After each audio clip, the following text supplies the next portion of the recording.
ನಮ್ಮಲ್ಲಿ ಈ ಕೋರ್ಟ್‌ಗಳ ವ್ಯವಸ್ಥೆಗಳ ಬಗ್ಗೆ ನಾವು ನೋಡಿವಿ. ಏನಪ್ಪಾ ಅಂತಂದ್ರೆ ಫಸ್ಟು ಜೂನಿಯರ್ ಕೋರ್ಟು, ಆಮೇಲೆ ಸೀನಿಯರ್ ಕೋರ್ಟು, ಆಮೇಲೆ ಡಿಸ್ಟ್ರಿಕ್ಟ್ ಕೋರ್ಟು, ಆಮೇಲೆ ಹೈಕೋರ್ಟು, ಆಮೇಲೆ ಸುಪ್ರೀಂ ಕೋರ್ಟು ಅಂತೇಳಿ. ಹೌದಾ? ಹಾಗಾದ್ರೆ ಸುಪ್ರೀಂ ಕೋರ್ಟ್‌ಗೆ ಯಾವ್ಯಾವ ಕೇಸ್‌ಗಳು ನಡೀತವೆ? ಅಲ್ಲೇನು ಎವಿಡೆನ್ಸ್ ನಡೀತವೆ?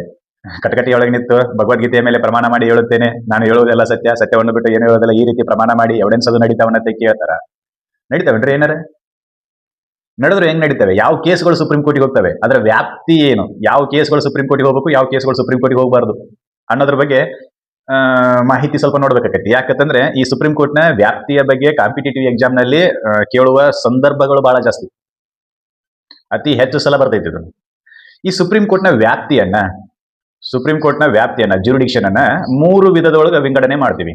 3 ವಿಧದೊಳಗೆ ವಿಂಗಡಣೆ ಮಾಡ್ತೀವಿ. ಒಂದನೇದ್ದು ಮೂಲ ಅಧಿಕಾರ ವ್ಯಾಪ್ತಿ. ಮೂಲ ಅಧಿಕಾರ ವ್ಯಾಪ್ತಿ. ಅಧಿಕಾರ ವ್ಯಾಪ್ತಿ ಅಂತಂದ್ರ ಸುಪ್ರೀಂ ಕೋರ್ಟ್ ಬಿಟ್ರೆ ಅಂತಹ ಕೇಸ್ಗಳನ್ನ ಬೇರೆ ಯಾವ ಕೋರ್ಟ್‌ಗಳು ಎಂಟರ್ಟೈನ್ಮೆಂಟ್ ಮಾಡುವಂತಿಲ್ಲ. ಅಂತಹ ಯಾವ ಪ್ರಕರಣಗಳನ್ನ ಸುಪ್ರೀಂ ಕೋರ್ಟ್‌ನ ಮೂಲ ಅಧಿಕಾರದ ವ್ಯಾಪ್ತಿಯಲ್ಲಿ ಬರ್ತಾವೋ ಅಂತಹ ಪ್ರಕರಣಗಳನ್ನ ಬೇರೆ ಯಾವುದೇ ಕೋರ್ಟು ನಡೆಸುವಂತಿಲ್ಲ. ಇದು ನಮಗೆ ಗೊತ್ತಿರಬೇಕು. ಫಸ್ಟ್ನೇದು ಇದಕ್ಕೆ ನಾವೇನಂತ ಕರಿತೀವಿ ಅಂತಾರೆ? ಮೂಲ ಅಧಿಕಾರ ವ್ಯಾಪ್ತಿ ಅಂತ ಕರಿತೀವಿ. Original jurisdiction of the supreme court. ಹೌದಾ?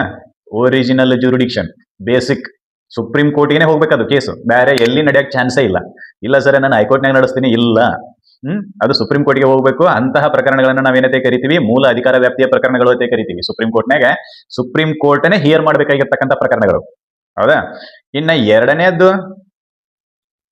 ಮೇಲ್ಮನವಿಯ ವ್ಯಾಪ್ತಿ, ಅಪೆಲೆಂಟ್ ಜ್ಯೂರಿಡಿಕ್ಷನ್. ಮೇಲ್ಮನವಿಯ ವ್ಯಾಪ್ತಿ ಏನ್ ಹಿಂಗಂತಂದ್ರೆ ನಾವೇನ್ ಮಾಡ್ತೀವಿ ಅಂತಂದ್ರೆ ಜೆಎಂಎಫ್ಸಿ ಕೋರ್ಟ್ನವ್ರು ಕೊಟ್ಟ ತೀರ್ಪಿನ ವಿರುದ್ಧ ಸೀನಿಯರ್ ಡಿವಿಷನ್ಗೆ, ಸೀನಿಯರ್ ಡಿವಿಷನ್ದವ್ರು ಕೊಟ್ಟ ತೀರ್ಪಿನ ವಿರುದ್ಧ ಡಿಸ್ಟ್ರಿಕ್ಟ್ ಕೋರ್ಟ್ನಿಗೆ, ಡಿಸ್ಟ್ರಿಕ್ಟ್ ಕೋರ್ಟ್ನವ್ರು ಕೊಟ್ಟ ತೀರ್ಪಿನ ವಿರುದ್ಧ ಹೈಕೋರ್ಟ್ಗೆ, ಹೈಕೋರ್ಟ್ನವ್ರು ಕೊಟ್ಟ ತೀರ್ಪಿನ ವಿರುದ್ಧ ಸುಪ್ರೀಂ ಕೋರ್ಟ್ಗೆ ಮನವಿಯನ್ನ ಸಲ್ಲಿಸ್ತೀವಿ. ಅದನ್ನ ಮೇಲ್ಮನವಿ ಅಂತ ಕರಿತೀವಿ. ಅಪೆಲೆಂಟ್ jurisdiction of the supreme court. ಏನು? ಅಪೆಲೆಂಟ್ jurisdiction of the supreme court.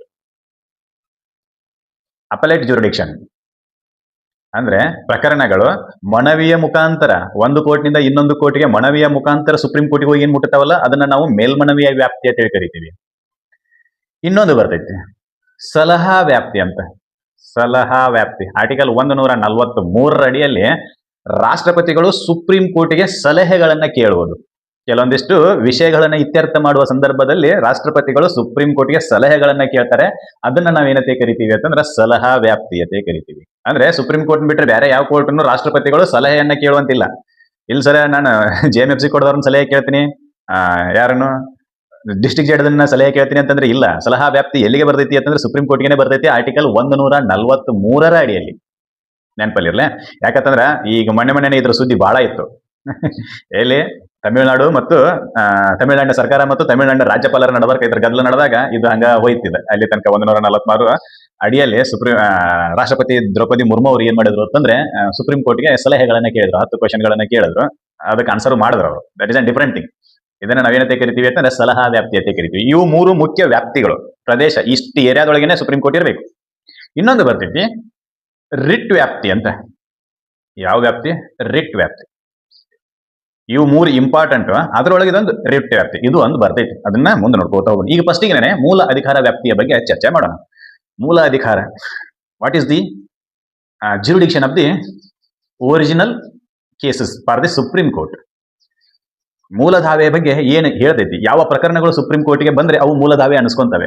ಯಾವ ಪ್ರಕರಣಗಳು ಸುಪ್ರೀಂ ಕೋರ್ಟ್ ನಲ್ಲಿ ಮಾತ್ರ ನಡೆಸಲು ಯೋಗ್ಯ ಅವೇ ಮೂಲ ಪ್ರಕರಣಗಳು ಅನ್ಸ್ಕೊತವೆ ಸುಪ್ರೀಂ ಕೋರ್ಟ್ ನಲ್ಲಿ. ಉಳಿದುದು ಎಲ್ಲ ಮನವಿ ಮೇಲಕ್ಕೆ ಬರ್ತವೆ. ಅದು ಸೆಕೆಂಡರಿ. ಈಗ ನಾವು ನೋಡ್ಬೇಕಾಗಿರೋದು ಮೂಲ ಅಧಿಕಾರದ ವ್ಯಾಪ್ತಿ, original jurisdiction of the supreme court. Very important. ಬಹಳ ಸಲ ಕೇಳ್ತಾರೆ ಇವ್ರನ್ನ. ನೋಡೋಣ ಏನೈತಿ ಅಂತೇಳಿ. ವ್ಯಾಪ್ತಿ ಯಾವುದು ಅಂತಂದ್ರೆ ಮೂಲ ಅಧಿಕಾರ ವ್ಯಾಪ್ತಿ. ಮೂಲ ಅಧಿಕಾರ ವ್ಯಾಪ್ತಿ. ಇದನ್ನ ಮೂಲಾಧಿಕಾರ ವ್ಯಾಪ್ತಿ ಅಂತ ಕರೀತಾರೆ. ಮೂಲ ವ್ಯಾಧಿ ಅಲ್ಲ, ಮೂಲ ಅಧಿಕಾರ ವ್ಯಾಪ್ತಿ. ಅಧಿಕಾರ ವ್ಯಾಪ್ತಿ, original jurisdictions of the supreme court. ಇದು ನಮಗ್ ಗೊತ್ತಿರ್ಬೇಕಾ? ಏನು? ಸುಪ್ರೀಂ ಕೋರ್ಟ್ ಅನ್ನ ಹೊರತುಪಡಿಸಿ ಸುಪ್ರೀಂ ಕೋರ್ಟ್ ಬಿಟ್ರೆ ಬೇರೆ ಯಾವ ಕೋರ್ಟ್ಗಳು, ಬೇರೆ ಯಾವುದೇ ನ್ಯಾಯಾಲಯಗಳು ಪ್ರಕರಣಗಳನ್ನ ತೆಗೆದುಕೊಳ್ಳುವಂತಿಲ್ಲ. ಅಂತಹ ಪ್ರಕರಣಗಳನ್ನ ಮೂಲ ಅಧಿಕಾರ ವ್ಯಾಪ್ತಿಗೆ ಒಳಪಟ್ಟ ಪ್ರಕರಣಗಳು ಅಂತೇಳಿ ನಾವು ಕರಿತೀವಿ. ಅಂತವ್ ಯಾವ್ರಿ ಅಂತ ಕೇಳಿದ್ರೆ 3 ವಿಧದವ್ರಿ. ಯಾವುವು? ಒಂದನೇದ್ದು ಏತೇಳಿ ಬರೀನು ರಾಜ್ಯ ಮತ್ತು ಕೇಂದ್ರದ ನಡುವೆ ಇರತಕ್ಕಂಥ ವ್ಯಾಜ್ಯಗಳು. ಕೇಂದ್ರದ ನಡುವೆ ಇರುವ ವ್ಯಾಜ್ಯಗಳು. The cases between the state and center is directly coming under the jurisdiction of the Supreme Court. It is the original jurisdiction of the Supreme Court. There, where is the case between the state and center. ರಾಜ್ಯ ಮತ್ತು ಕೇಂದ್ರದ ನಡುವೆ ಯಾವುದಾದ್ರೂ ವ್ಯಾಜ್ಯಗಳು ಇದ್ವು ಅಂತಂದ್ರೆ ಅದು direct ಆಗಿ ನೇರವಾಗಿ ಸುಪ್ರೀಂ ಕೋರ್ಟ್ನ ಮೂಲ ಅಧಿಕಾರದ ವ್ಯಾಪ್ತಿಗೆ ಬರ್ತೈತಿ. ಇದು ಒಂದು ರೀತಿ. ಈಗ ಕರ್ನಾಟಕ ಮತ್ತು ಕೇಂದ್ರ ಸರ್ಕಾರದ ನಡುವೆ ವ್ಯಾಜ್ಯ ಇತ್ತು ಅಂತಂದ್ರೆ ಕರ್ನಾಟಕದ ಹೈಕೋರ್ಟಿಗೆ ಹೋಗಿ ನಾವು ಕೇಸ್ ಬಗೆಹರಿಸ್ಕೋತೀವಿ ಅಂತಂದ್ರೆ ಇಲ್ಲ. ಎಲ್ಲಿ ಹೋಗ್ಬೇಕು? ಸೀದಾ ಸುಪ್ರೀಂ ಕೋರ್ಟಿಗೆ ಹೋಗ್ಬೇಕು.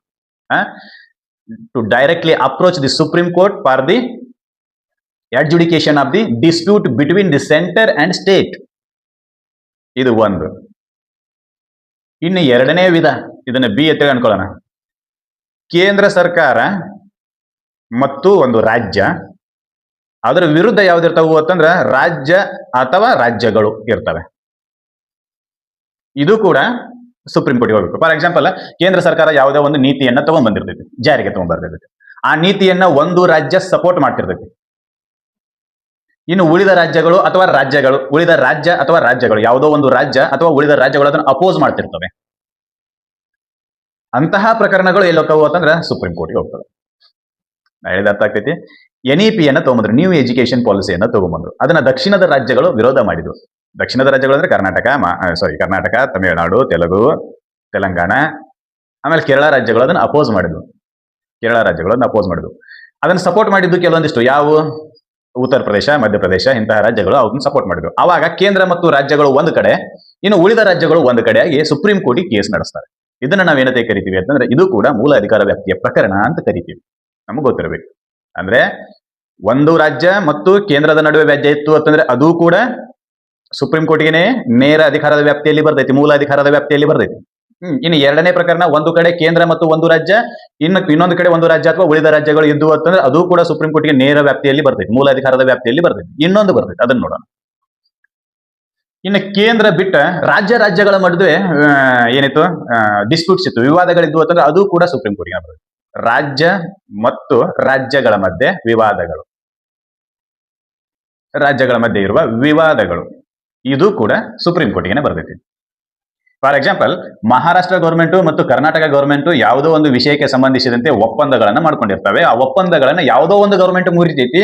ಆವಾಗ ಈ ಗೌರ್ಮೆಂಟ್, ಮಹಾರಾಷ್ಟ್ರದವ್ರು ಏನಂತಾರೆ, ಕರ್ನಾಟಕ ಗೌರ್ಮೆಂಟ್ ಒಪ್ಪಂದವನ್ನ ಮುರಿದೈತಿ, ಹಿಂಗಾಗಿ ನಾವು ಬಾಂಬೆ ಹೈಕೋರ್ಟ್ಗೆ ಪೆಟಿಷನ್ ಅನ್ನ ಫೈಲ್ ಮಾಡ್ತೀವಿ ಅಂತಂದ್ರೆ ಇಲ್ಲ, ಅವರೆಲ್ಲಿ ಹೋಗ್ಬೇಕು? ಸುಪ್ರೀಂ ಕೋರ್ಟ್ಗೆ ಹೋಗ್ಬೇಕು. ಯಾಕಂತಂದ್ರೆ ಇದು ರಾಜ್ಯಗಳ ನಡುವೆ ಇರತಕ್ಕಂಥ ವಿವಾದ ಆಗಿರೋದ್ರಿಂದ ರಾಜ್ಯ ಹೈಕೋರ್ಟ್ಗಳ ವ್ಯಾಪ್ತಿಗೆ ಇದು ಬರೋದಿಲ್ಲ. ಯಾಕಂತಂದ್ರೆ ನಮ್ಮ ರಾಜ್ಯದ ಹೈಕೋರ್ಟ್ ನಮ್ಮ ಫೇವರ್ ಆಗಿ ಡಿಸಿಷನ್ ಕೊಡ್ತೈತಿ, ಅವರ ರಾಜ್ಯದ ಹೈಕೋರ್ಟ್ ಅವ್ರ ಫೇವರ್ ಆಗಿ ಡಿಸಿಷನ್ ಕೊಡ್ತೈತಿ. ಅವಾಗ ಯಾವ್ದನ್ನ ಎಕ್ಸಿಕ್ಯೂಟ್ ಮಾಡೋದು ಸಮಸ್ಯೆ ಆಕೈತಿ. ಅದಕ್ಕೆ ಏನ್ ಮಾಡ್ತೈತಿ ಅಂತಂದ್ರೆ ರಾಜ್ಯ ಮತ್ತು ರಾಜ್ಯಗಳ ನಡುವೆ ಇರ್ತಕ್ಕಂಥ ವಿವಾದಗಳನ್ನ ಬಗೆಹರಿಸಲು ನಾವು ಎಲ್ಲಿ ಹೋಗ್ಬೇಕು ಅಂತಂದ್ರೆ ನೇರವಾಗಿ ಸುಪ್ರೀಂ ಕೋರ್ಟ್ಗೆ ಹೋಗ್ಬೇಕು. That is an original jurisdiction of the supreme court. ಇದು ನಮಗೆ ಗೊತ್ತಿರಬೇಕು. ಒಂದನೇದು ಕೇಂದ್ರ ಮತ್ತು ರಾಜ್ಯದ ನಡುವೆ, ಎರಡನೇದು ಕೇಂದ್ರ ಮತ್ತು ರಾಜ್ಯ ಒಂದು ಕಡೆ, ಇನ್ನೊಂದು ಉಳಿದ ರಾಜ್ಯಗಳು ಒಂದು ಕಡೆ, ಜೊತೆಗೆ ಮೂರನೇದು ಯಾವುದು ರಾಜ್ಯಗಳ ಮಧ್ಯೆ ವಿವಾದಗಳಿದ್ವು ಅಂದ್ರೆ ಅದು ಕೂಡ ನೇರವಾಗಿ ಸುಪ್ರೀಂ ಕೋರ್ಟ್ನ ಮೂಲ ಅಧಿಕಾರದ ವ್ಯಾಪ್ತಿಗೆ ಬರ್ತಕ್ಕಂಥ ಪ್ರಕರಣಗಳಾಗಿರ್ತವೆ. ಇದು ನಮಗೆ ಗೊತ್ತಿರಬೇಕು. ಸರ್, ಇದನ್ನ ಎಲ್ಲಿ ಬರ್ದಾರ್ರಿ ಅಂತ ಕೇಳಿದ್ರೆ ಆರ್ಟಿಕಲ್ 131ರಲ್ಲಿ ಬರ್ದಾರೆ. ಸಂವಿಧಾನದ ಕಲಂ 131ರಲ್ಲಿ ಕ್ಲಿಯರ್ ಆಗಿ ಬರ್ದಾರೆ. ಏನಂತೇಳಿ, ಇಂತಿಂತ ಪ್ರಕರಣಗಳು ಯಾವ ಹೇಳಿದ್ರೆ ಈ ಮೂರು ವಿಧದ ಪ್ರಕರಣಗಳು ನೇರವಾಗಿ ಸುಪ್ರೀಂ ಕೋರ್ಟ್ನ ಮೂಲ ಅಧಿಕಾರದ ವ್ಯಾಪ್ತಿಗೆ ಬರ್ತಾವು ಅಂತೇಳಿ ಆರ್ಟಿಕಲ್ 131ರ ಅಡಿಯಲ್ಲಿ ಬರ್ದಾರೆ. ಅದು ನಮಗೆ ಗೊತ್ತಿರ್ಬೇಕು. ನಾವು ಬರೀಲಾರ್ದು ಯಾವುದು ಹೇಳಂಗಿಲ್ಲ. ಮತ್ ಬೇರೆ ಸರ್, ಹಂಗಾದ್ರೆ ಮೂಲ ವ್ಯಾಪ್ತಿಗೆ ಬರದ ಪ್ರಕರಣಗಳು ಏನಾದ್ರು ಅದಾವನ್ರಿ ಅಂತ ಕೇಳಿದ್ರೆ ಅದಾವೆ. ಫೆಡರಲ್ ಅಂದ್ರೆ ಏನಕ್ಕೈತಿ ಅಂತಂದ್ರೆ ನಮ್ಮದು ಫೆಡರಲ್ ಟೈಪ್ ಆಫ್ ಗೌರ್ಮೆಂಟ್ ಇತ್ತು. ಫೆಡರಲ್ ಟೈಪ್ ಗೌರ್ಮೆಂಟ್ ಇರೋದ್ರಿಂದ ರಾಜ್ಯ ಮತ್ತು ಕೇಂದ್ರಗಳ ನಡವಳಿಕೆ ವ್ಯಾಜ್ಯಗಳು ಇದ್ರೂ ರಾಜ್ಯ ಮತ್ತು ಕೇಂದ್ರಗಳ ನಡವಳಿಕೆ ಯಾವುದೇ ವ್ಯಾಜ್ಯಗಳು ವಿವಾದಗಳು ಇದ್ರೂ ಅವು ಸಹಿತ ಸುಪ್ರೀಂ ಕೋರ್ಟ್ಗೆ ಹೋಗ್ತವೆ. ಸರ್, ಹಂಗಾದ್ರೆ ಇನ್ನು ಕೆಲವೊಂದಿಷ್ಟು ಪ್ರಕರಣಗಳು ಸುಪ್ರೀಂ ಕೋರ್ಟ್ನ ಮೂಲ ಅಧಿಕಾರದ ವ್ಯಾಪ್ತಿಯಲ್ಲಿ ಬರೋದಿಲ್ಲ ಅಂತ ಹೇಳಿದ್ರಲ್ಲ, ಅವು ಯಾವ ಅಂತ ಕೇಳಿದ್ರೆ ಹೇಳ್ತೀವಿ ಯಾವ ಅಂತ ಹೇಳಿ. ಯಾವ ಪ್ರಕರಣಗಳು ಅಥವಾ ಯಾವ ವಿವಾದಗಳು ಸುಪ್ರೀಂ ಕೋರ್ಟ್ನ ಮೂಲ ಅಧಿಕಾರದ ವ್ಯಾಪ್ತಿಗೆ ಬರೋದಿಲ್ಲ ಅಂತ ಕೇಳಿದ್ರೆ, ಸಂವಿಧಾನ ಜಾರಿಯಾಗುವಕ್ಕಿಂತ ಮುಂಚೆ, ಸಂವಿಧಾನ ಜಾರಿಗೆ ಬರುವುದಕ್ಕಿಂತ ಮುಂಚೆ ಈ ಯಾವುದಾದರೂ ಒಪ್ಪಂದಗಳು ಅಥವಾ ಕಾನೂನುಗಳು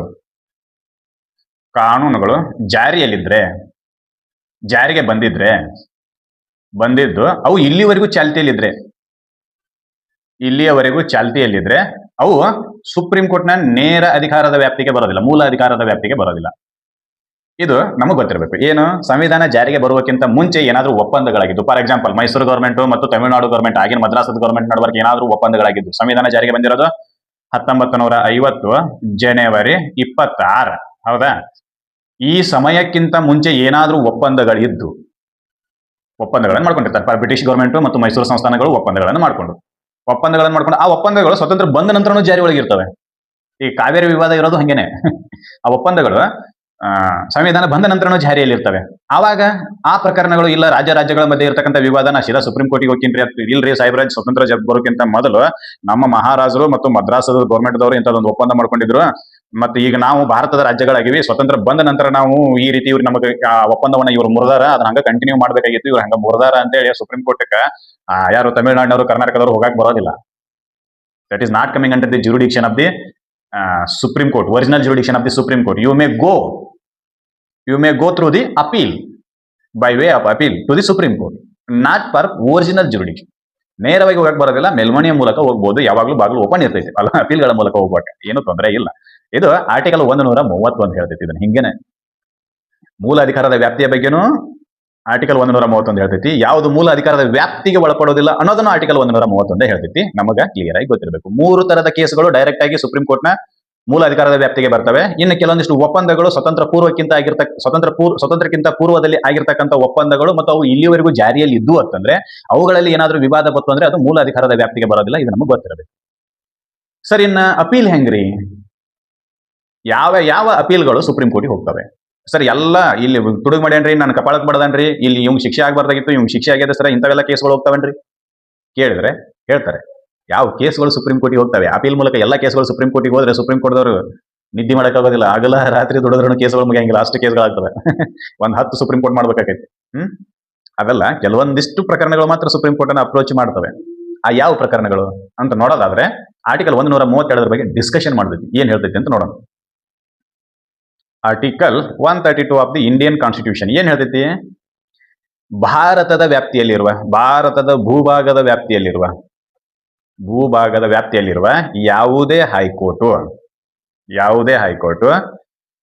ದಿವಾಣಿ ಅಥವಾ ಕ್ರಿಮಿನಲ್, ದಿವಾಣಿ ಅಂತಂದ್ರೆ ಸಿವಿಲ್ ಅನ್ನಂಗಿದೆ.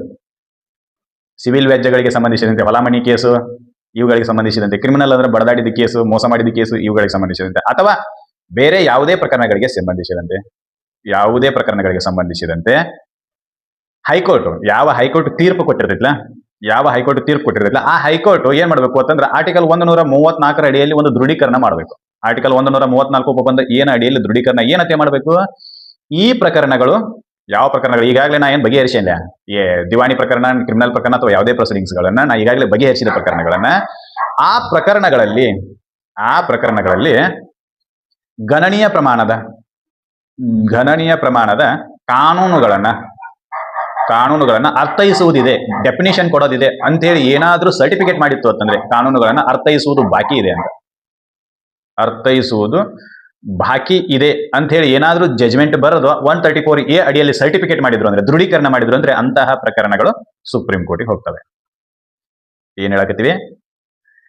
ಆರ್ಟಿಕಲ್ 132 ಏನ್ ಹೇಳಕತ್ತೈತಿ ಅಂದ್ರೆ ಭಾರತದ ಭೂಭಾಗದ ವ್ಯಾಪ್ತಿಯಲ್ಲಿರುವ ಯಾವುದೇ ಹೈಕೋರ್ಟ್ಗಳ ಬಗ್ಗೆ ಹೇಳಕತ್ತೈತಿ. ಕರ್ನಾಟಕದ high court, Maharashtra high court, Tamil Nadu high court, Uttar Pradesh high court, there is no specific high court.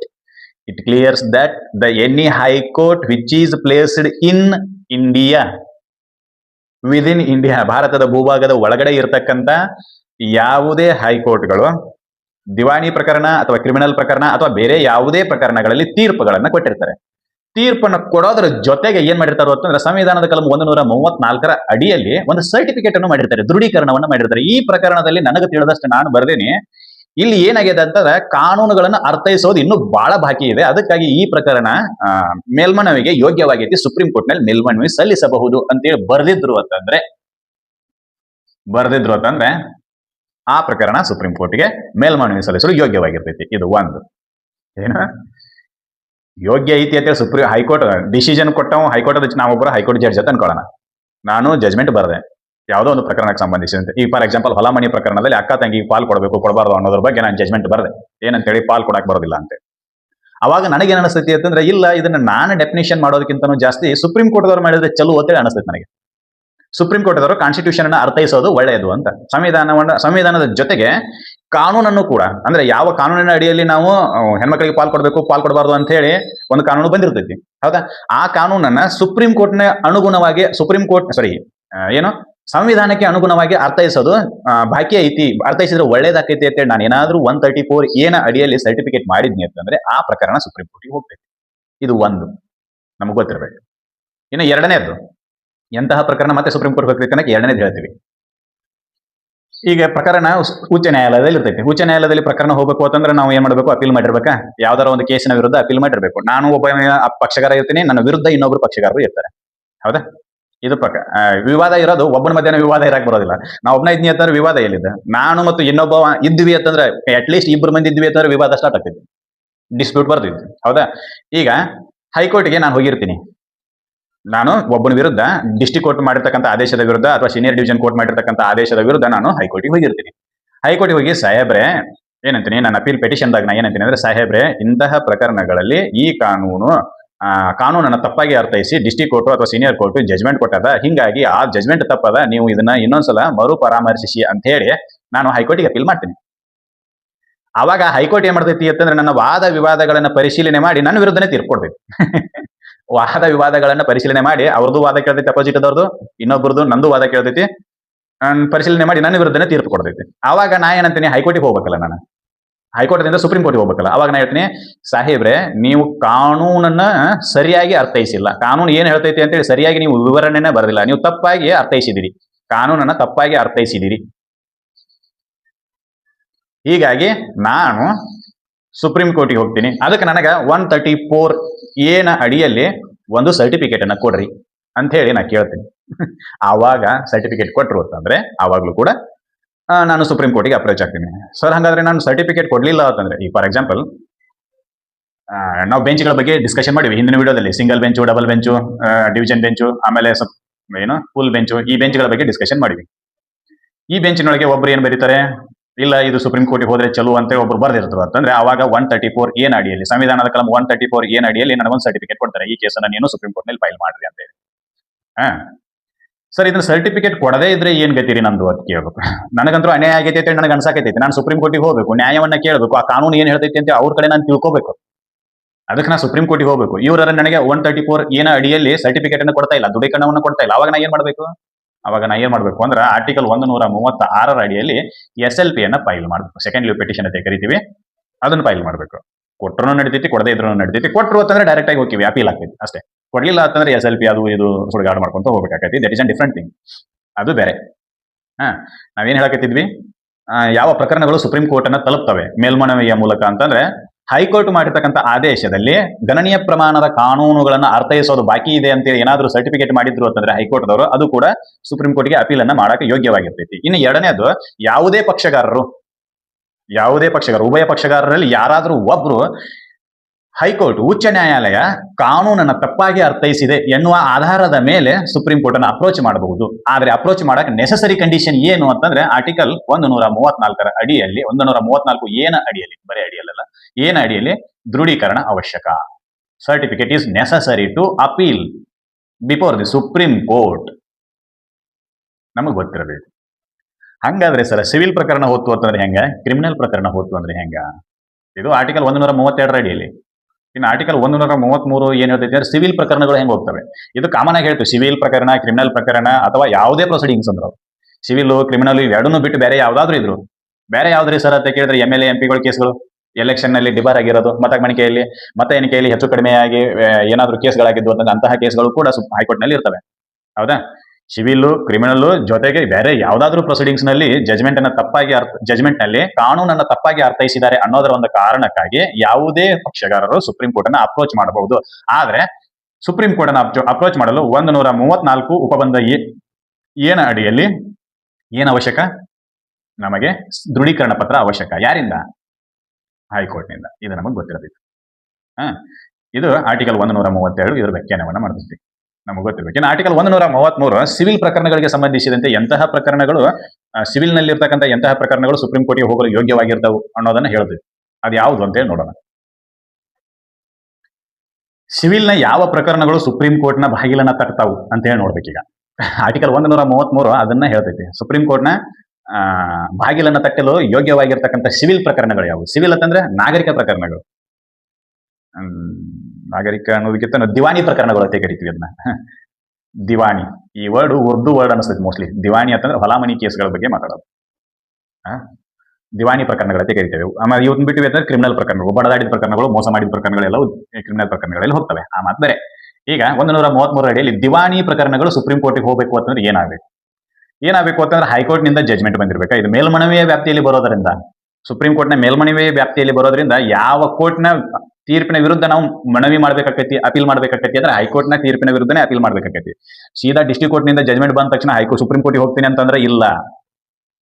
Supreme court ಯಾವ ಪ್ರಕರಣಗಳ ತೀರ್ಪು, ಯಾವ ಕೋರ್ಟಿನ ತೀರ್ಪುಗಳ ವಿರುದ್ಧದ ಪ್ರಕರಣಗಳನ್ನ ಅಪೀಲ್ ಮಾಡಕ್ ಅನುಮತಿ ಕೊಡ್ತೈತಿ ಅಂತಂದ್ರೆ ಹೈಕೋರ್ಟ್ನ ತೀರ್ಪಿನ ವಿರುದ್ಧ ಅಪೀಲ್ ಮಾಡಕ್ ಮಾತ್ರ ಅನುಮತಿಯನ್ನು ಕೊಡ್ತೈತಿ. ಮತ್ತೆ ನಾ ಇಲ್ಲಿ JMFC ಆಗಿರ್ತಕ್ಕಂಥ ತೀರ್ಪನ್ನ ತಗೊಂಡೋಗಿ ಸೀದಾ ನಾನು ಸುಪ್ರೀಂ ಕೋರ್ಟ್ಗೆ ಹೋಗ್ತೀನಿ ಇಲ್ಲ. ಬೈವೇ ಆಫ್ ಅಪೀಲ್ ಹೋಗ್ಬೇಕು. ಬೆಂಗಳೂರಿಗೆ ಹೋಗ್ಬೇಕು ಅಂತಂದ್ರೆ ಸೀದಾ ಪ್ಲೇನ್ನಾಗ ಹೋಗಕ್ ಬರಂಗಿಲ್ಲ. ಸೀದಾ ಪ್ಲೇನ್ನಾಗ ಹೋಗೋದು ಯಾವ್ದು ಅಂತಾರೆ ಮೂಲ ಅಧಿಕಾರ ವ್ಯಾಪ್ತಿಯಲ್ಲಿ ಇರ್ತಕ್ಕಂಥ ಪ್ರಕರಣಗಳು. ನಾನು ಇಲ್ಲಿ ಹುಬ್ಬಳ್ಳಿಯಲ್ಲಿ ಇದ್ದೀನಿ, ನಾನು ಬೆಂಗಳೂರಿಗೆ ಹೋಗ್ಬೇಕು ಅಂತಂದ್ರೆ ಫ್ಲೈಟ್ ಬುಕ್ ಮಾಡಿದ್ನಿ ಅಂತಂದ್ರೆ ಅದು ಮೂಲ ಅಧಿಕಾರದ ವ್ಯಾಪ್ತಿ. ಸೀದಾ ನಾನು ಬೆಂಗಳೂರಿಗೆ ಹೋಗ್ತೀನಿ. ಹೌದಾ? ನಾನು ಟ್ರೈನಿಗೆ ಹೋಗ್ಬೇಕು ಅಂತಂದ್ರೆ ಸ್ಟೇಷನ್ಗಳನ್ನ ದಾಟ್ಕೋತ ಹೋಗ್ಬೇಕು. ಯಾವ್ದು? ಹುಬ್ಬಳ್ಳಿಯಿಂದ ದಾವಣಗೆರೆಯಿಂದ ಅದು ಯಾವ್ದು ಜಂಕ್ಷನ್ ಬರ್ತೈತಿಲ್ಲ, ಕಡೂರು ಜಂಕ್ಷನ್, ಅರಸೀಕೆರೆ ಜಂಕ್ಷನ್, ಆ ನಂತರ ತುಮಕೂರು, ಆ ನಂತರ ಯಶವಂತಪುರ, ಆ ನಂತರ ಬೆಂಗಳೂರು ಜಂಕ್ಷನ್ಗೆ ಹೋಗ್ಬೇಕು ನಾನು. ಹೌದಾ? ಹಂಗ ಇಲ್ಲಿ ಮೇಲ್ಮನವಿಯ ಅಧಿಕಾರದ ವ್ಯಾಪ್ತಿ ಅಂತಂದ್ರೆ ಹಿಂಗೆ ಜಂಕ್ಷನ್ ಇರ್ತಾವ ಇವು. ಹೈಕೋರ್ಟು, ಏನು ಜೂನಿಯರ್ ಕೋರ್ಟು, JMFC ಕೋರ್ಟು, ಆಮೇಲೆ ಸೀನಿಯರ್ ಕೋರ್ಟು, ಆಮೇಲೆ ಡಿಸ್ಟ್ರಿಕ್ಟ್ ಕೋರ್ಟು, ಆಮೇಲೆ ಹೈಕೋರ್ಟು, ಆಮೇಲೆ ಸುಪ್ರೀಂ ಕೋರ್ಟ್. ಇಲ್ಲಿ ಫ್ಲೈಟ್ ಇಲ್ಲ, there is no flight at all. ಸೀದಾ ಹೋಗಕ್ ಬರಂಗಿಲ್ಲ. ಮನವಿಯ ಅಧಿಕಾರದ ಇರ್ತೈತಿ. ಮನವಿ ಮಾಡ್ಕೋಬೇಕು ಅಂತಂದ್ರೆ ಹೇಳ್ಬೇಕು, ಸರ್ ಅವ ನನ್ನ ವಿರುದ್ಧ ತೀರ್ಪು ಬರ್ದನ್ರಿ ಸರ್, ಅದಕ್ಕೆ ನಾನು ಯಾಕೆ ಬಂದಿನ್ರಿ ಅಂತ ಹೇಳಬೇಕು. ಹಂಗ ಮನವಿ ಮಾಡ್ಕೋಬೇಕು, ರಿಕ್ವೆಸ್ಟೆಡ್. ಇಲ್ಲ ಸರ್ ಈ ಕೇಸ್ ನೀವೇ ಹಿಯರ್ ಮಾಡ್ಬೇಕು, ಅದ್ರ ಸಂಬಂಧ ನಾನು ನಿಮ್ಮ ಹತ್ರ ಬಂದೇನೆ ಅಂತ ಹೇಳೋದು ಮೂಲ ಅಧಿಕಾರದ ವ್ಯಾಪ್ತಿ. ಇಲ್ಲ ಸರ್ ನಾನು ಇಂತಲ್ಲಿ ಹೋಗಿದ್ದೆ, ಅವ್ರು ಹಿಂಗ ತಪ್ಪು ಬರ್ದಾರೆ, ಅವ್ರ ವಿರುದ್ಧ ನಾನು ಇಂತಲ್ಲಿ ಹೋಗಿದ್ದೆ, ಅವರು ಕೂಡ ತಪ್ಪು ಬರ್ದಾರೆ, ಅದಕ್ಕೆ ನಾನು ನಿಮ್ಮ ಹತ್ರ ಬಂದೀನಿ ಅಂತ ಹೇಳೋದು ಮನವಿ ಅಧಿಕಾರ. ಮೇಲ್ಮನವಿ, ಮೇಲೆ ಮನವಿ ಮಾಡ್ಕೋತಾ ಹೋಗೋದಂಗೆ ಅದನ್ನ ಮೇಲ್ಮನವಿ ಅಂತ ಕೇಳ್ತಾರೆ. Appellate jurisdiction. ಅರ್ಥ ಆಯ್ತಾ? ಡೈರೆಕ್ಟ್ ಆಗಿ ಬೆಂಗಳೂರಿಗೆ ಹೋಗೋದು ಮೂಲ ಅಧಿಕಾರದ ವ್ಯಾಪ್ತಿ. ಹಂಗ ಸ್ಟೇಷನ್ ಬಸ್ನಾಗ ಹೋದ್ರಿ ಅಂತಂದ್ರೆ ಹಂಗ ಮೊದಲ ಹಾವೇರಿ, ಬ್ಯಾಡಗಿ ಹಿಂಗೆಲ್ಲ ಹೋಗೋ ಸುತ್ತ ಹಾಕೊಂಡು ಹೋದ್ವಿ ಅಂತಂದ್ರೆ ಅದು ಮೇಲ್ಮನವಿಯ ವ್ಯಾಪ್ತಿ. ಹೌದಾ? ಈಗ ದಿವಾನಿ ಪ್ರಕರಣಗಳು ಮೇಲ್ಮನವಿಗೆ ಯಾವ್ಯಾವ ಹೋಗ್ತವೆ? ಯಾವುವು ಅಂತಾರೆ, ಭಾರತದ ಭೂಭಾಗದ ವ್ಯಾಪ್ತಿಯಲ್ಲಿರುವ ಯಾವುದೇ ಹೈಕೋರ್ಟ್ ದಿವಾನಿ ಪ್ರಕರಣಗಳಲ್ಲಿ ನೀಡಿದ ಆದೇಶದ ವಿರುದ್ಧ ಯಾವುದೇ ವ್ಯಕ್ತಿ ಹೋಗಬೇಕು ಅಂತಂದ್ರ ಈ 3 ಕಂಡೀಷನ್ ಅನ್ನ ಸ್ಯಾಟಿಸ್ಫೈ ಮಾಡ್ಬೇಕು. ಅದ್ರಾಗ ಒಂದನೇದು ಯಾವ್ದಪ್ಪ ಅಂತಂದ್ರ ಏನು, ಹೈಕೋರ್ಟ್ ದವರೇ ಬರಿಬೇಕು. ಏನಂತ ಹೇಳಿ, ಸರ್ ಇದರಲ್ಲಿ ಯಾರಿಗೆ? ಸುಪ್ರೀಂ ಕೋರ್ಟಿಗೆ ಬರಿಬೇಕು. ಇದರಲ್ಲಿ ಯಾವುದರಲ್ಲಿ ನಾ ಈಗೇನು ಬಗೆಹರಿಸೇನಲ್ಲ, ಈ ಪ್ರಕರಣದಲ್ಲಿ ಸಾಮಾನ್ಯ ಮಹತ್ವದ ಕಾನೂನುಗಳನ್ನ ಡೆಫಿನಿಷನ್ ಮಾಡೋದಿದೆ, ಅರ್ಥೈಸೋದಿದೆ. ಮಹತ್ವದ ಕಾನೂನುಗಳನ್ನ ಅರ್ಥೈಸೋದಿದೆ. ಹೀಗಾಗಿ ಇದನ್ನ ನೀವೇ ಇನ್ನೊಂದ್ಸಲ ರಿವ್ಯೂ ಮಾಡ್ರಿ, ಪರಾಮರ್ಶೆ ಮಾಡ್ರಿ ಅಂತೇಳಿ ಆರ್ಟಿಕಲ್ 134 ಏನ ಅಡಿಯಲ್ಲಿ ಸರ್ಟಿಫಿಕೇಟ್ ಮಾಡಿದ್ರು ಅಂತಂದ್ರೆ ಏನು ಸರ್, ಈ ಪ್ರಕರಣದಲ್ಲಿ ಜನರಲ್ ಇಂಪಾರ್ಟೆನ್ಸ್ ಲಾಗಳನ್ನ ಡಿಫೈನ್ ಮಾಡೋದಿದೆ. ನಾನು ಒಬ್ಬನೇ ಡಿಫೈನ್ ಮಾಡಿದ್ದೀನಿ, ಇದು ಸಾಕಾಗೋದಿಲ್ಲ, ಇದು ಮತ್ತೆ ಡಿಸ್ಪ್ಯೂಟಿಗೆ ಒಳಗಾಗ್ತೈತಿ, ಅದಕ್ಕೆ ನೀವೇ ಇದನ್ನ ಬಗೆಹರಿಸ್ರಿ ಅಂತೇಳಿ ಸುಪ್ರೀಂ ಕೋರ್ಟ್ಗೆ ಆರ್ಟಿಕಲ್ 134 ಉಪಬಂಧ 1 ಏನ ಅಡಿಯಲ್ಲಿ ಏನಾದ್ರೂ ದೃಢೀಕರಣ ಮಾಡಿದ್ರು ಅಂತಂದ್ರೆ ಆ ಪ್ರಕರಣ ಸುಪ್ರೀಂ ಕೋರ್ಟಿಗೆ ಹೋಗ್ತೈತಿ. ಇದು ಒಂದನೇದ್ದು. ಇನ್ನು ಎರಡನೇದ್ದು ಉಚ್ಚ ನ್ಯಾಯಾಲಯದ ದೃಷ್ಟಿಯಲ್ಲಿ, ಹೈಕೋರ್ಟ್ನ ದೃಷ್ಟಿಯಲ್ಲಿ ಈ ಪ್ರಕರಣ ಅಂದ್ರೆ ತನ್ನ ಮುಂದೆ ಬಂದಿರತಕ್ಕಂಥ ಪ್ರಕರಣ, ಹೈಕೋರ್ಟ್ನ ಮುಂದೆ ಬಂದಿರತಕ್ಕಂಥ ಪ್ರಕರಣವನ್ನ ಸುಪ್ರೀಂ ಕೋರ್ಟ್ದವರೇ ಬಗೆಹರಿಸೋದು ಸೂಕ್ತ ಅಂತ ಏನಾದ್ರೂ ಒಪಿನಿಯನ್ ಬರೆದಿದ್ರು ಅಂತಂದ್ರೆ, this case is adjudicated by the supreme court is very much important ಅಂತೇಳಿ ಬರೆದಿದ್ರು ಅಂತಂದ್ರೆ, in the opinion of the high court this case is adjudicated by the supreme court ಅಂತೇಳಿ ಅವ್ರು ಬರೆದಿದ್ರು ಅಂತಂದ್ರೆ, ಅಂದ್ರೆ ಈ ಪ್ರಕರಣದಲ್ಲಿ ಇರ್ತಕ್ಕಂಥ ವಿಷಯಗಳು ಎಷ್ಟು ಮಹತ್ವದ್ದಾವತ್ತಂದ್ರೆ ಇದನ್ನ ಪ್ರಕರಣವನ್ನ ಸುಪ್ರೀಂ ಕೋರ್ಟ್ದವರೇ ಬಗೆಹರಿಸಿದ್ರು ಅಂತಂದ್ರೆ ಸಂಪೂರ್ಣ ನ್ಯಾಯವನ್ನ ಕೊಟ್ಟಂಗ ಆಗ್ತೈತಿ, ಅಬ್ಸಲ್ಯೂಟ್ ಜಸ್ಟಿಸ್ ಅನ್ನ ಡೆಲಿವರಿ ಮಾಡಿದಂಗ ಆಗ್ತೈತಿ ಅಂತೇಳಿ ಏನಾದ್ರೂ ಹೈಕೋರ್ಟ್ದವರು ಒಪಿನಿಯನ್ ಕೊಟ್ಟಿದ್ರು ಅಂತಂದ್ರೆ ಆ ಪ್ರಕರಣ ಸುಪ್ರೀಂ ಕೋರ್ಟಿಗೆ ಹೋಗ್ತೈತಿ ಥ್ರೂ ಅಪೀಲ್, ಮೇಲ್ಮನವಿಯ ಮೂಲಕ. ಆರ್ಟಿಕಲ್ 134 ಉಪಬಂಧ ಏನ ಅಡಿಯಲ್ಲಿ ದೃಢೀಕರಣ ಆಗಿರ್ತೈತಿ. ಇದು ಗೊತ್ತಿರ್ಬೇಕು. ಇನ್ನ ಮೂರನೇದು ಏನ್ ಹೇಳ್ತೈತಿ? ಮೂರನೇದು ಏನ್ ಹೇಳ್ತೈತಿ ಅಂತಂದ್ರೆ ಅದೇ ವಾಪಸ್ ಯಾವುದೇ ಪಕ್ಷಗಾರರು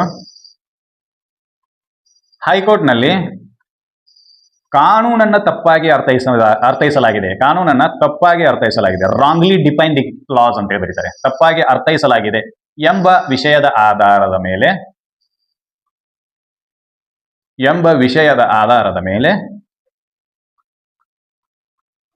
ಮೇಲೆ ಆರ್ಟಿಕಲ್ 134 ಉಪಬಂಧ ಏನ ಅಡಿಯಲ್ಲಿ ದೃಢೀಕರಣ ಪತ್ರವನ್ನ ಪಡೆದು ಸುಪ್ರೀಂ ಕೋರ್ಟ್ನಲ್ಲಿ ಪ್ರಕರಣವನ್ನ ಮೇಲ್ಮನವಿಯನ್ನ ಸಲ್ಲಿಸಬಹುದು. ಇದು ನಮಗೆ ಗೊತ್ತಿರಬೇಕು. ಒಂದನೇದೇನು, ಹೈಕೋರ್ಟ್ ಹೇಳ್ತೈತಿ ಇದರಲ್ಲಿ ಸಾಮಾನ್ಯ ಮಹತ್ವದ ಕಾನೂನುಗಳನ್ನ ನಾವು ಗಣನೀಯ ಪ್ರಮಾಣದಲ್ಲಿ ಇನ್ನ ಬಹಳ ಇದ್ರಾಗ ಡಿಪೆಂಡ್ ಮಾಡೋದು. ನಾವು ಒಂದೇ ಡಿಪೆಂಡ್ ಮಾಡೀನಿ ಇಂಥ ವಿಷಯಗಳು, ಯಾಕಂದ್ರೆ ಕ್ಲಿಂಜಿ ಆಗತೈತಿ, ಇದನ್ನ ನೀವು ಬಗೆಹರಿಸ್ರಿ ಅಂತೇಳಿ ಏನಾದ್ರು ಸರ್ಟಿಫಿಕೇಟ್ ಮಾಡಿದ್ರು ಅಂದ್ರೆ ಅದು ಕೂಡ ಸುಪ್ರೀಂ ಕೋರ್ಟ್ ನ ಬಾಗಿಲನ್ನ ತಟ್ಟೈತಿ. ಸಾಹೇಬ್ರೆ ನಾವು ಬಂದ್ವಿ ಅಂತ ಹೇಳಿ. ಇನ್ನ ಎರಡನೇದು ಒಪಿನಿಯನ್ ಕೊಡ್ತೈತಿ ಹೈಕೋರ್ಟ್ ಥ್ರೂ ಒಪಿನಿಯನ್ ಏನ್ ಕೊಡ್ತೈತಿ, ಇಲ್ಲ ಇದನ್ನ ನಾವು ಬಗೆಹರಿಸೋದಕ್ಕಿಂತ it is best case to adjudicated before the supreme court ಅಂತ ಏನಾದ್ರು ಬರೆದ್ರು ಅಂತಂದ್ರೆ it is the best case to educate before the supreme court, ಇದು ಸುಪ್ರೀಂ ಕೋರ್ಟ್ ನ ಮುಂದೆ ಬಗೆಹರಿದ್ರೆ ಒಳ್ಳೇದು ಅಂತ ಹೇಳಿ ಬರೆದ್ರು ಅಂತಂದ್ರೆ, ಅಥವಾ ಒಪಿನಿಯನ್ ಕೊಟ್ಟರು ಅಂತಂದ್ರೆ ಅದು ಕೂಡ ಅಪೀಲ್ ಆಗ್ತೈತಿ, ಮೇಲ್ಮನವಿ ಆಗ್ತೈತಿ. ಇನ್ನ ಇಲ್ಲ ಸರ್, ಇವರು ಹೈಕೋರ್ಟ್ದವರಿಗೆ ನಮ್ಮ ಅಳಲನ್ನ ಸರಿಯಾಗಿ ನಾವು ಬಿಂಬನೆ ಮಾಡಕ್ ಆಗೋದಿಲ್ಲ, ಹೀಗಾಗಿ ಅವ್ರು ಏನ್ ಮಾಡಿದ್ರು ಅಂತಂದ್ರೆ ಕಾನೂನನ್ನ ತಪ್ಪಾಗಿ ಅರ್ಥೈಸ್ಕೊಂಡ್ರು, ತಾವೇ ತಪ್ಪಾಗಿ ತಿಳ್ಕೊಂಡು ಏನ್ ಮಾಡಿದ್ರು, ಜಜ್ಮೆಂಟ್ ಬರೆದ್ರು. ಅದಕ್ಕೆ ನಾವು ಅವರ ಕಡೆನೇ 134 ಉಪಬಂಧ 1 ಅಡಿಯಲ್ಲಿ ಸರ್ಟಿಫಿಕೇಟ್ ಅನ್ನ ತಗೊಂಡ್ಬಂದ್ವಿ, ಅದಕ್ಕೆ ನಮ್ಮ ಅಪೀಲ್ ಅನ್ನ ನೀವು ತಗೋರಿ ಅಂತ ಸುಪ್ರೀಂ ಕೋರ್ಟ್ ಮುಂದೆ ಹೇಳ್ಬೋದು. ಅದ್ರಾಗ ಏನು ತಪ್ಪಾಗೈತಿ ಅಂತ ಹೇಳ್ಬೇಕು ಅಷ್ಟೇ. ಕ್ವಶನ್ ಆಫ್ ಲಾಸ್ ಅಂತ ಕರಿತೀವಿ. ಕ್ವಶನ್ ಆಫ್ ಲಾಸ್, ಕಾನೂನುಗಳಲ್ಲಿ ಏನು ತಪ್ಪಾಗೈತಿ ಅನ್ನೋದನ್ನ ಹೇಳ್ಬೇಕು. ಕ್ವಶನ್ ಆಫ್ ಲಾಸ್ಗಳ ಆಧಾರದ ಮೇಲೆ ಸುಪ್ರೀಂ ಕೋರ್ಟ್ಗೆ ಕೇಸನ್ನ ಮೇಲ್ಮನವಿ ಮಾಡಬಹುದು, ಏನು ತೊಂದರೆ ಇಲ್ಲ. ಇದು ನಮಗೆ ಗೊತ್ತಿರಬೇಕು. ಇನ್ನೂ ಒಂದು ಬರ್ತೈತಿ, ಏನಪ್ಪಾ ಅಂತಂದ್ರೆ ಈ ಮೂರಂತರೂ ವಿಷಯಗಳಾದು ಏನು, ಈ 3 ವಿಧದ ಕೇಸ್ಗಳು ಸುಪ್ರೀಂ ಕೋರ್ಟ್ಗೆ ಹೋಗ್ತಾವು ಅಂತೇಳಿ ನಮಗೆ ಗೊತ್ತಾಯ್ತು. ಇದನ್ನ ಬಿಟ್ಟು ಸಂಸತ್ತು ಕಾನೂನು ಮಾಡುವ ಮೂಲಕ ಇಂತಹ ಒಂದು ಪ್ರಕರಣವನ್ನ ನೀವು ಮೇಲ್ಮನವಿಯ ಮೂಲಕ ಸ್ವೀಕಾರ ಮಾಡಬಹುದು ಅಂತೇಳಿ ಏನಾದ್ರೂ ಕಾನೂನನ್ನ ತಗೊಂಡ್ಬಂದ್ರು ಅಂತಂದ್ರೆ ಆ ಪ್ರಕರಣಗಳು ಕೂಡ ಸುಪ್ರೀಂ ಕೋರ್ಟ್ಗೆ ಹೋಗ್ತವೆ. ಇದು ಆರ್ಟಿಕಲ್ 133 ಉಪಬಂಧ 2ರಲ್ಲಿ ಇರ್ತಕ್ಕಂಥ ವಿಷಯ. ಏನು, ಪಾರ್ಲಿಮೆಂಟ್ಗೆ ಸುಪ್ರೀಂ ಕೋರ್ಟ್ ನ ಜ್ಯೂರಿಡಿಕ್ಷನ್ ಅನ್ನ ಎಕ್ಸ್ಪಾನ್ಷನ್ ಮಾಡುವ ಅಧಿಕಾರವನ್ನ ಕೊಟ್ಟರು. ಇಲ್ಲಿ ಸಂವಿಧಾನದಲ್ಲಿ ಕ್ಲಿಯರ್ ಆಗಿ 3 ವಿಧದ ಕೇಸ್ಗಳು ಸುಪ್ರೀಂ ಕೋರ್ಟ್ಗೆ ಹೋಗಬೇಕು ಅಂತೇಳಿ ಬರದಾದ ನಂತರ ಪಾರ್ಲಿಮೆಂಟ್ ಕೈಯಾಗಿ ಅಧಿಕಾರ ಒಂದನ್ನು ಕೊಟ್ಟರು. ಯಾವ ಅಧಿಕಾರ? ಸುಪ್ರೀಂ ಕೋರ್ಟ್ ನ ಮೇಲ್ಮನವಿಯ ಅಧಿಕಾರವನ್ನ ವಿಸ್ತರಿಸುವ ಅಧಿಕಾರವನ್ನ ಪಾರ್ಲಿಮೆಂಟ್ಗೆ ಕೊಟ್ಟರು. The power of the parliament has to increase the jurisdiction of the supreme court in appellant matters. ಮೇಲ್ಮನವಿಯ ಪ್ರಕರಣಗಳಲ್ಲಿ ಸುಪ್ರೀಂ ಕೋರ್ಟ್ ನ ವ್ಯಾಪ್ತಿಯನ್ನ ಹೆಚ್ಚಿಗೆ ಮಾಡುವ ಅಧಿಕಾರ ಎಲ್ಲಿ ಕೊಟ್ಟರು? ಪಾರ್ಲಿಮೆಂಟ್ ಕೊಟ್ಟರು. ಅದಕ್ಕೆ ಪಾರ್ಲಿಮೆಂಟ್ ಕಾನೂನು ಮಾಡುವ ಮೂಲಕ, ಬರೀ ಬಾಯಿಲೆ ಹೇಳದ್ರಲ್ಲ, ಕಾನೂನು ಮಾಡುವ ಮೂಲಕ ಈ 3 ವಿಷಯಗಳನ್ನು ಹೊರತುಪಡಿಸಿ, ಯಾವುದು 3 ವಿಷಯಗಳು? ABC ಹೇಳಿದ್ವಲ್ಲ, ಏನದು? ಸುಪ್ರೀಂ ಕೋರ್ಟ್ ಸರ್ಟಿಫೈ ಮಾಡ್ತೈತಿ ಏನಂತೇಳಿ, ಗಣನೀಯ ಪ್ರಮಾಣದ ಕಾನೂನುಗಳನ್ನ ಅರ್ಥೈಸೋದೈತಿ ಅಂತೇಳಿ, ಇದು ಒಂದು. ಎರಡನೇದು ಒಪಿನಿಯನ್ ಕೊಡ್ತೈತಿ, ಸುಪ್ರೀಂ ಕೋರ್ಟ್ ಈ ಮ್ಯಾಟರ್ ಅನ್ನ ಎಡ್ಜುಡಿಕೇಟ್ ಮಾಡಿದ್ರೆ ಒಳ್ಳೆಯದು ಅಂತೇಳಿ. ಇನ್ನು 3, ಯಾವುದೇ ಪಕ್ಷಗಾರರು ಆರ್ಟಿಕಲ್ 134 ಉಪಬಂಧ ಏನ ಅಡಿಯಲ್ಲಿ ಸರ್ಟಿಫಿಕೇಟ್ ಅನ್ನ ಪಡೆದು ಅಪೀಲ್ ಮಾಡುವುದು. ಇದು 3 ವಿಧಗಳಂತೂ ಆಯ್ತು. ಈ 3 ವಿಧಗಳನ್ನು ಹೊರತುಪಡಿಸಿ ಬೇರೆ ಯಾವುದಾದ್ರೂ ವಿಧದ ಮೂಲಕ ನೀವು ಸುಪ್ರೀಂ ಕೋರ್ಟ್ ಅನ್ನ ಅಪ್ರೋಚ್ ಮಾಡಬಹುದು ಅಂತೇಳಿ ಒಂದು ಏನಾದ್ರೂ ಪಾರ್ಲಿಮೆಂಟ್ ಕಾನೂನು ತಗೊಂಬಂತು ಅಂದ್ರೆ ಅಂತಹ ಪ್ರಕರಣಗಳನ್ನು ಕೂಡ ಸುಪ್ರೀಂ ಕೋರ್ಟ್ ಹಿಯರ್ ಮಾಡಬೇಕು ಅಂತ, ನಡೆಸಬೇಕು ಅಂತ. ಇದು ಆರ್ಟಿಕಲ್ 133 ಉಪಬಂಧ 2 ಎಕ್ಸೆಪ್ಷನಲ್. ಇದು ನಮಗೆ ಗೊತ್ತಿರಬೇಕು. ಇನ್ನು ಕ್ರಿಮಿನಲ್ ಪ್ರಕರಣದಲ್ಲಿ ಅದು ಕೂಡ ಸೇಮ್ ಐತಿ. ಏನೈತಿ ಅಂತ ನೋಡೋಣ. ಇನ್ನ ಆರ್ಟಿಕಲ್ 134 ಅಡಿಯಲ್ಲಿ ಆರ್ಟಿಕಲ್ 134 ಅಡಿಯಲ್ಲಿ ಕ್ರಿಮಿನಲ್ ಪ್ರಕರಣಗಳು, ಯಾವ ಕ್ರಿಮಿನಲ್ ಪ್ರಕರಣಗಳು ಸುಪ್ರೀಂ ಕೋರ್ಟ್ಗೆ ಹೋಗಬೇಕು ಅನ್ನೋದನ್ನ ಬರೆದಾರೆ. ಯಾವ ಕ್ರಿಮಿನಲ್ ಪ್ರಕರಣಗಳು ಸುಪ್ರೀಂ ಕೋರ್ಟ್ಗೆ ಹೋಗಬೇಕು? ಅದು ಹೈಕೋರ್ಟ್ ನೀಡಿರ್ತಕ್ಕಂಥ ತೀರ್ಪಿನ ವಿರುದ್ಧ ಅಷ್ಟೇ.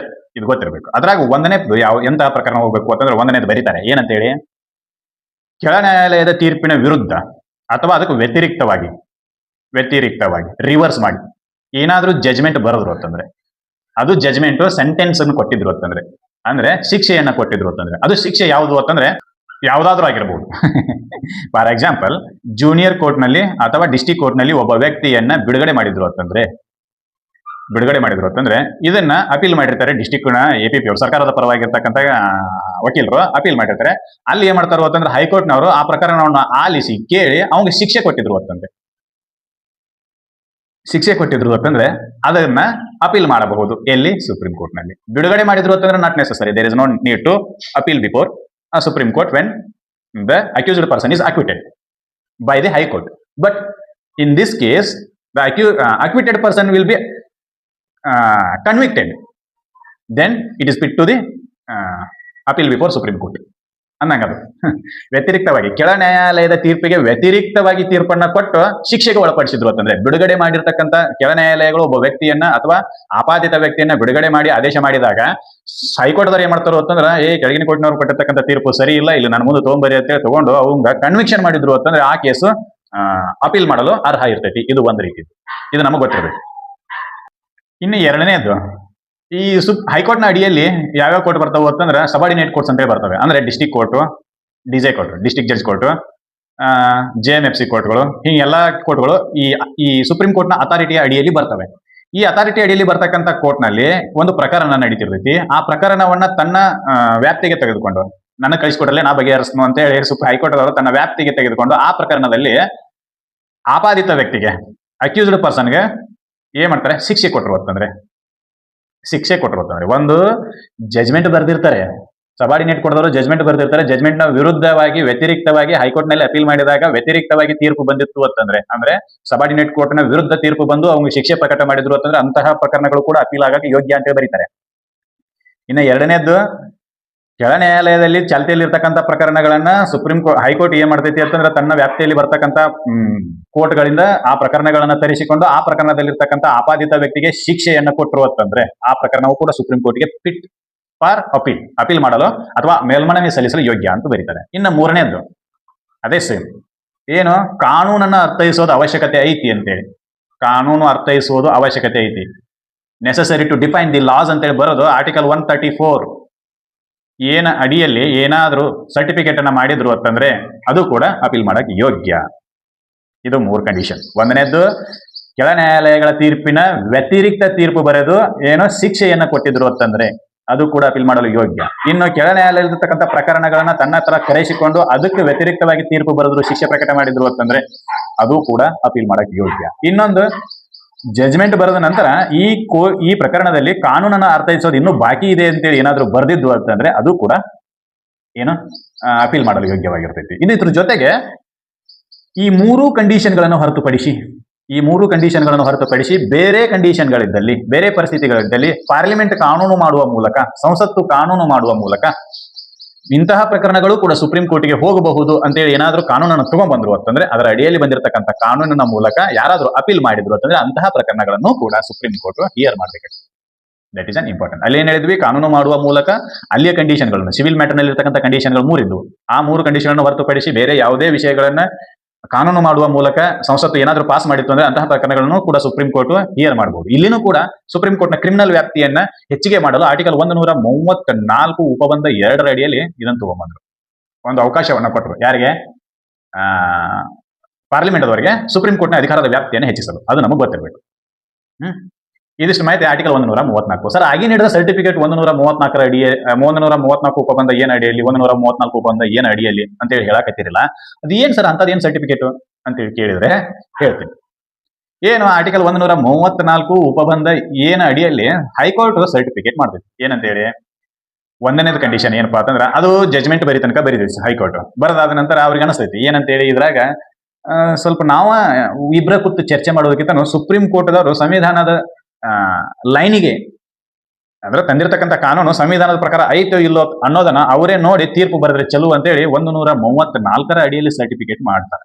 134 ಉಪಬಂಧ ಏನ್ ಅಡಿಯಲ್ಲಿ ಏನಂತೇಳಿ, ಈಗ ಆರ್ಟಿಕಲ್ 132 ಉಪಬಂಧ 1, ಆರ್ಟಿಕಲ್ 133 ಉಪಬಂಧ 1, ಆರ್ಟಿಕಲ್ 134 ಉಪಬಂಧ 1, ಈ 3 ಪ್ರಕರಣಗಳಲ್ಲಿ ಏನಾಯ್ತು, ಸುಪ್ರೀಂ ಕೋರ್ಟ್ ಹೈಕೋರ್ಟ್ ಆರ್ಟಿಕಲ್ 134 ಉಪಬಂಧ ಏನ ಅಡಿಯಲ್ಲಿ ಏನ್ ಮಾಡ್ಬೇಕು ಅಂತಂದ್ರ ಸುಪ್ರೀಂ ಕೋರ್ಟ್ ಅನ್ನ ತಲುಪುವ ಹಾದಿಯನ್ನ ಹೇಳಿತು.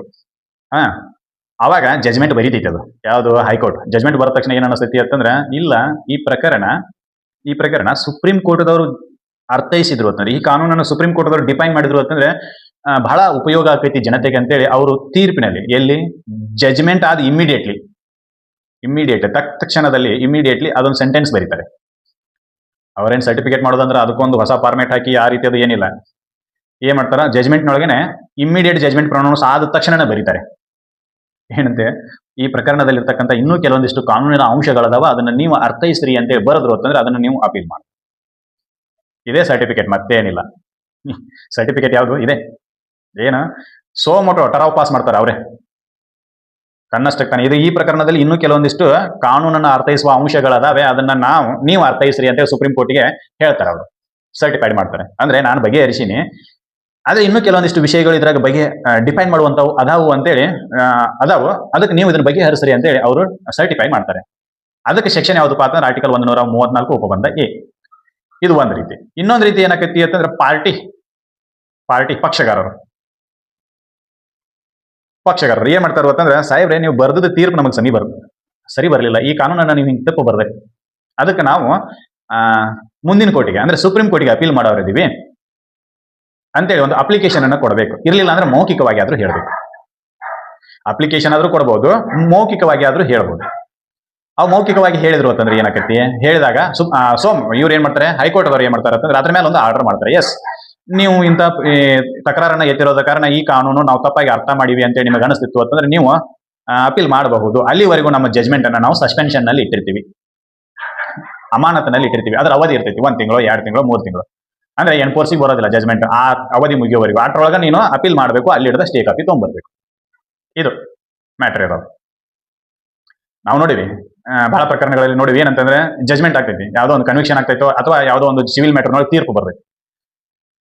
ಸರ್, ನೀವು ಈ ಕಾನೂನನ್ನು ತಪ್ಪಾಗಿ ಅರ್ಥ ಮಾಡಿರಿ, ನಾನು ಅಪೀಲ್ ಹೋಗೋದೇನಿ, ಅದಕ್ಕೆ ನನಗೆ ಅಲ್ಲಿ ಅಪೀಲ್ ಪೀರಿಯಡ್ ಮುಗಿಯುವವರೆಗೂ, ಮೇಲ್ಮನವಿಯ ಅವಧಿ ಮುಗಿಯುವವರೆಗೂ ಏನ್ ಮಾಡಬೇಕು, ನಿಮ್ಮ ಜಜ್ಮೆಂಟ್ ಅನ್ನ ಅಮಾನತಿನಲ್ಲಿ ಇಡ್ರಿ, ಸಸ್ಪೆನ್ಷನ್ ನಲ್ಲಿ ಇಡ್ರಿ ಅಂತ ಒಂದು ಅಪ್ಲಿಕೇಶನ್ ಕೊಡ್ತಾರೆ. ಆವಾಗ ಅವರು ಅಪೀಲ್ ಪೀರಿಯಡ್ 30 ದಿನನೋ 60 ದಿನನೋ 90 ದಿನನೋ ಇರ್ತೈತೆ. ಅದು ಅಷ್ಟು ಅವಧಿಯವರೆಗೂ ಏನಾಕತಿ, ಬರ್ದಿರ್ತಕ್ಕಂಥ ಜಜ್ಮೆಂಟು ಜಾರಿಗೆ ಬರೋದಿಲ್ಲ. ಅದನ್ನ ನಾವೇನಂತ ಕರಿತೀವಿ, ಸಸ್ಪೆನ್ಷನ್ ಆಫ್ ದಿ ಜಜ್ಮೆಂಟ್ ಅಂತ ಕರಿತೀವಿ. ಇಲ್ಲಿನೂ ಕೂಡ ಹಂಗೆ ಮಾಡ್ತಾರೆ. ಪಕ್ಷಗಾರರು ಹೇಳ್ತಾರೆ, ಸಾಹೇಬ್ರೆ ನೀವು ತೀರ್ಪನ್ನ ಬರೆದ್ರಿ, ನಮಗದು ತೀರ್ಪು ಸರಿ ಬರಲಿಲ್ಲ, ಇಂತಹ ಕಾನೂನು ನೀವು ಅದ್ರಾಗ ತಪ್ಪಾಗಿ ಅರ್ಥ ಮಾಡಿದಿರಿ, ತಪ್ಪಾಗಿ ಅರ್ಥೈಸಿದಿರಿ, ಹೀಗಾಗಿ ನಾನು ಸುಪ್ರೀಂ ಕೋರ್ಟ್ಗೆ ಮನವಿಯನ್ನ ಸಲ್ಲಿಸಿದ್ದೀನಿ, ಆ ಮನವಿಯ ಅವಧಿ ಮುಗಿಯುವವರೆಗೂ ನಿಮ್ಮ ಜಜ್ಮೆಂಟ್ ಅನ್ನ ಸಸ್ಪೆನ್ಷನ್ ಅಲ್ಲಿ ಇಡ್ರಿ ಅಂತೇಳಿ ಒಂದು ಕೊಡ್ತಾರೆ. ಆವಾಗ ಅವರು ಇಮಿಡಿಯೇಟ್ಲಿ ಅದನ್ನ ಹಿಯರ್ ಮಾಡಿ ಸಸ್ಪೆನ್ಷನ್ ನಲ್ಲಿ ಇಡಬಹುದು.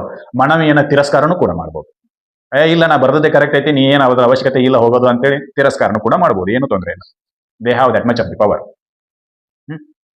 ಆವಾಗ ಸರ್ ರಿಜೆಕ್ಟ್ ಮಾಡಿದ್ರೆ ಏನು, ರಿಜೆಕ್ಟ್ ಮಾಡಿದ್ರೆ ಹಾದಿ ಇರೋದು ಆರ್ಟಿಕಲ್ 136 ನ ಅಡಿಯಲ್ಲಿ SLP ಸೆಕೆಂಡ್ ಲೀವ್ ಪೆಟಿಷನ್ ಅನ್ನ ಫೈಲ್ ಮಾಡ್ಬೇಕು ಅಷ್ಟೇ. ಅದನ್ನ ಬಿಟ್ರೆ ಬೇರೆ ಯಾವುದು ಹಾದಿ ಇಲ್ಲ. ಇದು ನಮಗೆ ಗೊತ್ತಿರಬೇಕು. ಇದು ಯಾವುದು ಸುಪ್ರೀಂ ಕೋರ್ಟ್ನ ಮೂಲ ಅಧಿಕಾರ ಮತ್ತು ಮೇಲ್ಮನವಿ ಅಧಿಕಾರದ ಬಗ್ಗೆ ತಿಳ್ಕೊಂಡ್ವಿ. ಇನ್ನು ಮುಂದಿನ ವಿಡಿಯೋದಲ್ಲಿ ಮತ್ತಷ್ಟು ಅಧಿಕಾರಗಳ ಬಗ್ಗೆ ತಿಳ್ಕೊಳ್ಳೋಣ, ಏನ್ ಹೇಳ್ತಾವೆ ಅಂತೇಳಿ. ಈ ವಿಡಿಯೋದಲ್ಲಿ ನೀಡ್ತಕ್ಕಂಥ ಮಾಹಿತಿ ನಿಮಗೆಲ್ಲ ಇಷ್ಟ ಆಗೈತೆ ಅಂತ ಅನ್ಕೊತೀನಿ. ಇಷ್ಟ ಆಗಿದ್ದರೆ ಈ ಮಾಹಿತಿನ ಎಲ್ಲರಿಗೂ ಶೇರ್ ಮಾಡಿ, ನಮ್ಮ ಚಾನಲ್ನ ಸಬ್ಸ್ಕ್ರೈಬ್ ಮಾಡಿರಿ. KS ಅಂತೂ ಕನ್ಫರ್ಮ್ ಆಗಿದೆ, ಎಲ್ಲರಿಗೂ ಗೊತ್ತಾಗಿದೆ. KS ಗಂತೂ ಇದು ವೆರಿ ಮಚ್ ಇಂಪಾರ್ಟೆಂಟ್ ಟಾಪಿಕ್. ಇದನ್ನ KS ಲವರ್ ಅಂತ ಕರಿತೀವಿ. ಹಂಗಿದು ವೆರಿ ಮಚ್ ಇಂಪಾರ್ಟೆಂಟ್ ಟಾಪಿಕ್. ನೀವು ಸಲ ಸಿಲೆಬಸ್ ಅನ್ನ ನೋಡಿದ್ರೆ ನಿಮ್ಗೆ ಅರ್ಥ ಆಗ್ತೈತಿ.